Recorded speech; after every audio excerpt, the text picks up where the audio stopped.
The Bible tells us to make a joyful noise unto the Lord. And about halfway through the first song, I felt Lynn tugging on my sweater. And I looked over and she said, "Turn your mic off." So I was not only making a joyful noise unto the Lord, I was doing it for all the internet to hear this morning.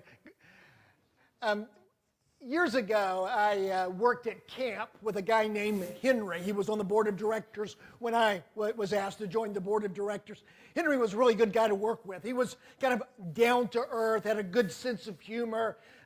He was the guy that would sort of settle things down when tempers got a little bit, we disagreed on something. He was also the guy that would keep us on track when we would chase those many rabbits and get off track. Henry worked for the Ford plant that used to be over in Norfolk, where they used to make Ford F-150 trucks. And he worked there for many years. One day at work, during a shift break, one of the machines jammed, and Henry got inside and was clearing the jam, something that he had done dozens and dozens of times before. But somebody came in not knowing that Henry was in the machine and turned it on, and Henry was killed. A reminder that, as they say, familiarity breeds contempt. When you're around a piece of machinery for years and years and years, sometimes you get a little bit too comfortable, and maybe some of the safety things that you should be doing and some of the precautions you should be taking, you get a little slack about that. And just a horrible, horrible reminder that sometimes things that we're over-familiar with can hurt us. Well, that's kind of at the center of what we're going to be talking about this morning as we continue our study of the book of Exodus that we've been calling Journey to Freedom. Israel finally gets where they're going, not to the promised land, but the first stop where they're going to meet with God. It was here on Mount Sinai that Moses had first been commissioned, called by God to be the leader of Israel, and he appeared in a burning bush. And now as Israel finally gets there, he's going to appear in a much more dramatic way. In Exodus 19, as Israel comes to the foot of the mountain, there is a spectacle the likes that the world has never seen before or since. The whole mountain is shaking and rumbling. There's fire and smoke, a dense cloud, the sound of a trumpet as God announces he is descending upon the mountain. Now, the reason for this shock and all is actually twofold. God tells Moses that part of it's for him. Exodus 19 and verse 9, "I'm going to come to you in a dense cloud so that the people will hear me speaking to you and will always put their trust in you." So there's this big show, the rumbling, the fire, the earthquake, this dense cloud that settles down, and the presence of God is there, and God speaks, and he talks to Moses. And the point of that, God says, is that when they see me talking to you, they will understand that I am working through you, and they will put their trust in you. Moses is going to have to drag this people kicking and screaming all the way to the promised land. They need to understand that he is the chosen leader of God. A little bit later in the story, not in Exodus, but in Numbers, they kind of get mixed up on that. And even Aaron and Miriam wonder how come Moses gets top billing all the time and God has to settle them down. He tells them, when I speak to prophets, I speak through visions and dreams, but when I speak to Moses, I speak face to face. Well, the Israelites are going to witness that, and they're going to know. So that's the first reason God shows himself in this dramatic fashion. The second reason is really the point for our lesson this morning. God is going to remind Israel, in this beginning of his speech to Moses, he's going to say, I want you to go down and I want you to tell them and remind them of how I've already showed myself in dramatic ways. So God says for Moses to tell Israel, you yourselves have seen what I did to Egypt, how I carried you on eagle's wings and brought you up to myself. Now, if you will obey me fully and keep my covenant, then out of all of the nations, you will be my treasured possession. Although the whole earth is mine, you will be for me a kingdom of priests, a holy nation. These are the words you are to speak to the Israelites. Okay, God tells Moses, before we start this, you need to tell Israel, remember all the times that God has stepped in. How he led us with a mighty hand out of Egypt. How he destroyed our enemies, first the Egyptians as they tried to chase us, and then as the Amalekites attacked us. He fought our battles then. He's given us food. He's given us water. He has lifted us up on the wings of eagles and carried us to this place. And tell them, God says, the whole world is mine. Every man, woman, and child in the world belongs to me, but I'm going to use you in a special way. You're going to be a kingdom of priests for me.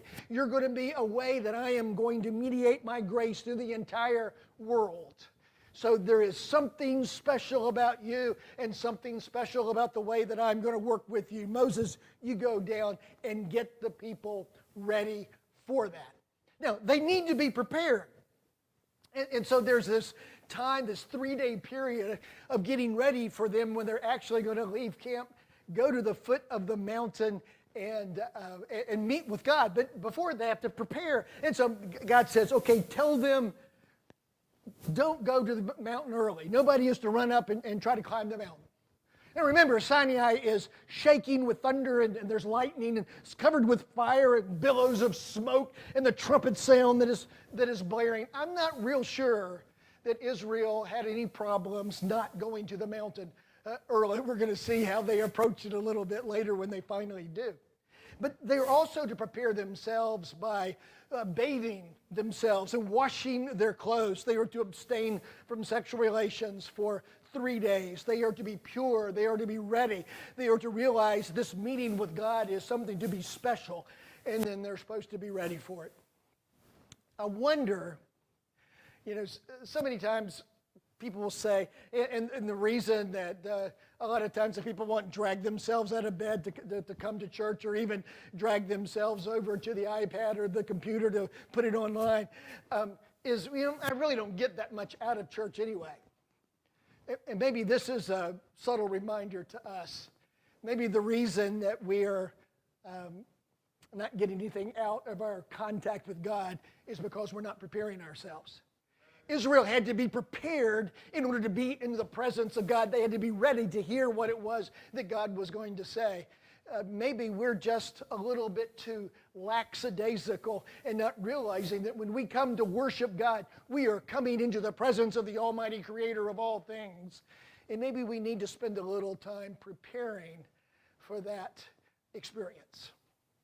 Well, they get prepared, and now they're ready, and so the 3 days are up, and now the story continues, verse 16. On the morning of the 3rd day, there was thunder and lightning, God reminding them that he's around, with a thick cloud over the mountain and a very loud trumpet blast.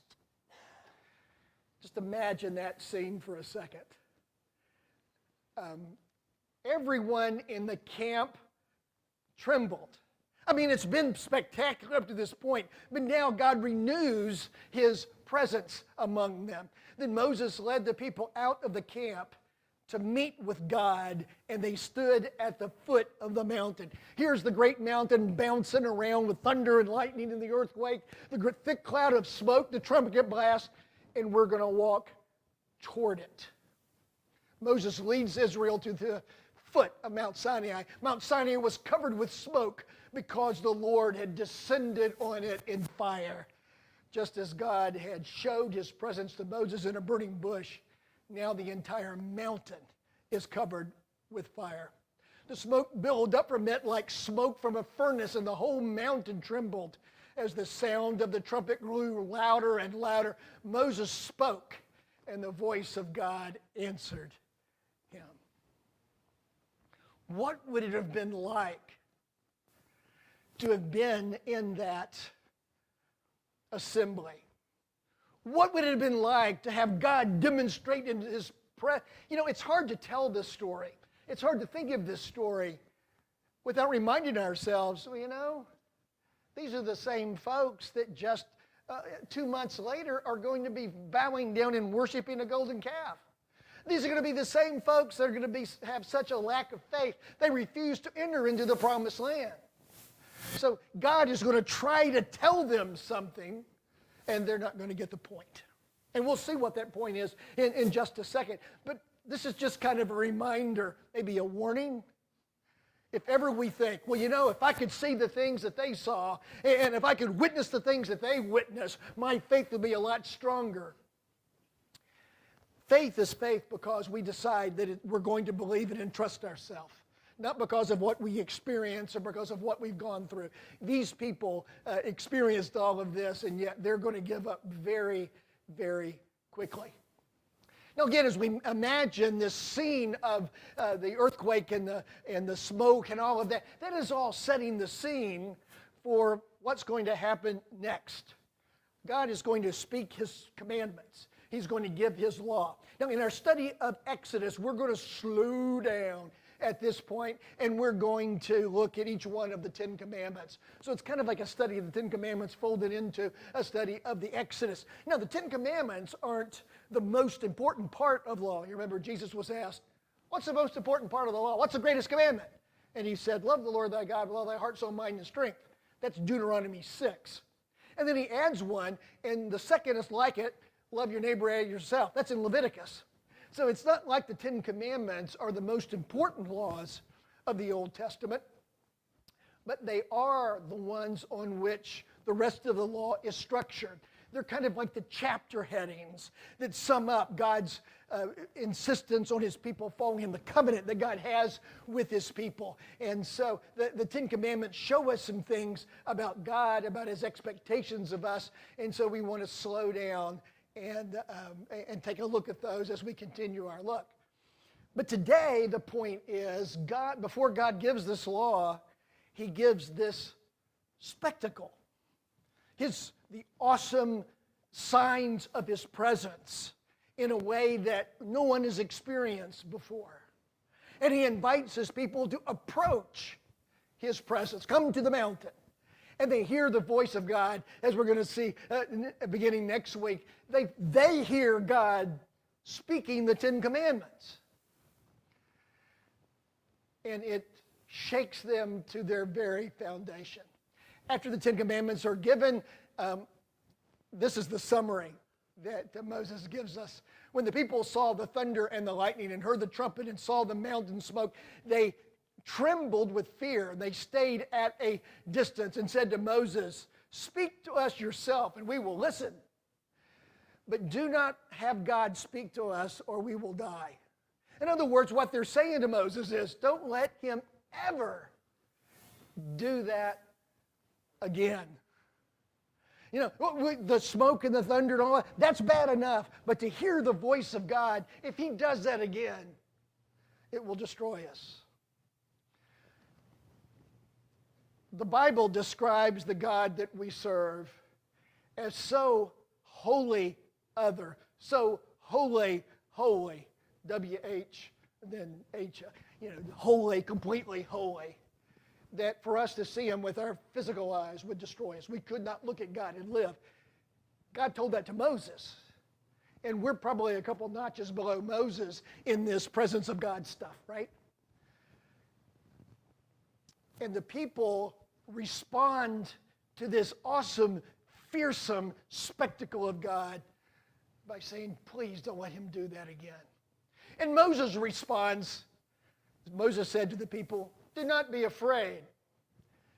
God has come to test you so that the fear of God will be with you to keep you from sinning. See, the point of this whole thing is that God, before God can give the law, He has to make sure that they understand the lawgiver. Before they're going to take the law seriously, they first have to take God seriously. Moses says, don't be afraid. Don't be afraid. The fear of the Lord is going to keep you from sinning. How would He say, don't be afraid? Don't be concerned. This is not unusual. This was the whole point. The fear of God will keep you from sinning. If you remember who God is, then that will color and transform every decision that you make. If you really understand God, if you really know the God that you serve, then the fear of the Lord will keep you from sinning.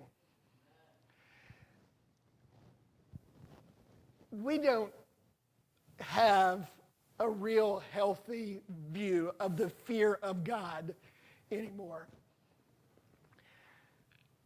There was a time when preaching generally followed the model of Jonathan Edwards and the sinners in the hands of an angry God, where he kind of depicted God as a man might hold a moth over an open flame, waiting for an excuse to throw the moth in. And so God is dangling us over the pit of hell, and just give him an excuse and he'll let you fall. I'm glad we don't have that view of God anymore. That's not the view of God that the Bible gives to us. God is a loving Father who would do anything, including sending his Son to earth to die for us so that we don't have to go to that pit. In fact, we have a totally different model for our understanding of what it means to come into the presence of God. Hebrews chapter 10 and verse 19. And so, dear brothers and sisters, we can boldly enter heaven's most holy place because of the blood of Jesus. By his death, Jesus opened a new life-giving way through the curtain into the most holy place. The imagery there is startling. A little bit later in Genesis, God's going to give this instruction for building the tabernacle. And in that tabernacle is going to be the most holy place that's going to represent the very presence of God. There's going to be a curtain. Only the high priest can go into the most holy place, and then only one time a year. But now the imagery is, because of the blood of Jesus, Jesus, as it were, holds back the curtain so that we can enter into the very presence of God. And it says that we can boldly enter. That's the New Living Translation. I think the NIV has enter with confidence. I like the boldly thing because it goes with the song that we just sang a little bit earlier, the third verse of And Can It Be? Boldly I come before your throne to claim your mercy immense and free. No greater love will ever be known, for oh my God had found out me. Amazing love, how can it be that you, my God, would die for me? Boldly we can go before the throne because of the blood of Christ. We don't have to come quaking and trembling because God has made a way for us to come into his very presence through the blood of Jesus. And so we're told that we're no longer slaves to fear. For you did not receive the spirit of slavery leading again to fear, but you received the spirit of adoption by whom we cry, Abba, Father. That God is our loving Father. That coming to church is not just an audience with the King, it is that, but it's also coming to see Daddy. It is both of those things. And we can't lose sight of either of those things. In worship, we come before the throne of God, the creator of all things that exist but himself. But we also come to our loving Father who has adopted us into his family. And we need to have both of those views in our minds. We don't have a spirit of fear because of what Jesus did for us. For God has not given us a spirit of fear and timidity, but of power, love, and self-discipline. It's what Paul told Timothy as Timothy was struggling a little bit in his own ministry. What he reminds us of, we're not to have a spirit of fear. We're to have a spirit of power, love, and self-discipline.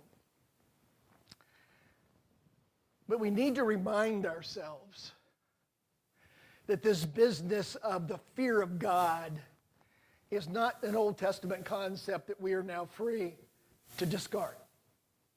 That the God that we worship today, the God that listened probably with a grin on his face as I forgot to mute my mic, as we're singing these songs of praise together, the God who's listening to our prayers, the God who is, looks at his children with loving pride, exasperation a lot of the time, but loving pride nonetheless, is the same God that shook the mountain. He is the same God that the Israelites trembled before.